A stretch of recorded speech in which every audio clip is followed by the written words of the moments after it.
बंजर जमी पे भी फसल उगते देखा है, बंजर जमी पे भी फसल उगते देखा है, सुदूर देहात को भी शहर बनते देखा है।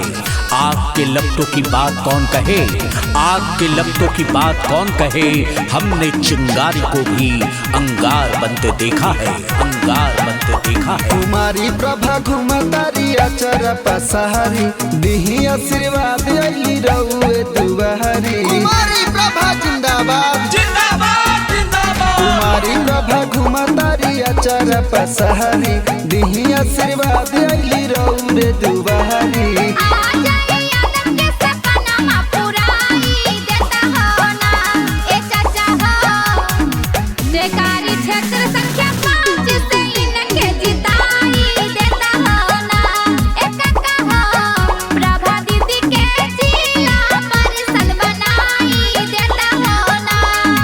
काम किया है काम करेंगे, साथ मिलेगा विकास करेंगे, सबका विकास सबके साथ, आओ चलो हमारे साथ। दीप वही जलाना है जहां सदियों से अंधेरा है। अजय यादव जिंदाबाद जिंदाबाद जिंदाबाद।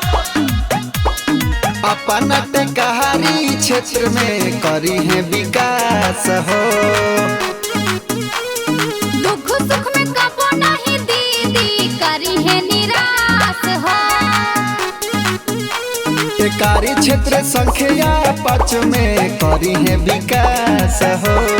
दुख सुख में कबो नहीं दीदी करी है निराश हो। शिक्षित समाज से भी उम्मीदवार बड़ी प्रभा दीदी हो। ए चाचा हो टेकारी क्षेत्र संख्या 5 से इनके जिताई दिया हो ना।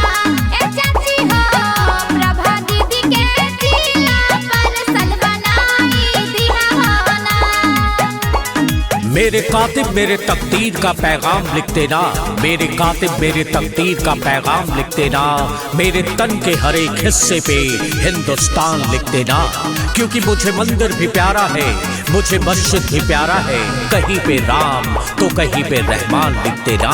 कुमारी प्रभा जिंदाबाद जिंदाबाद जिंदाबाद। इंदिरा आवास पास चापाकल मिली सोलर लाइट हो। जिद्दी है तहरा काम होई बात कहिला राइट हो। जनता के फंड दिलावे खातिर करी है वो फाइट हो। जिद्दी है तहरा काम होई बात कहिला राइट हो। भैया आ जाए के सपना पुराई देता हो ना।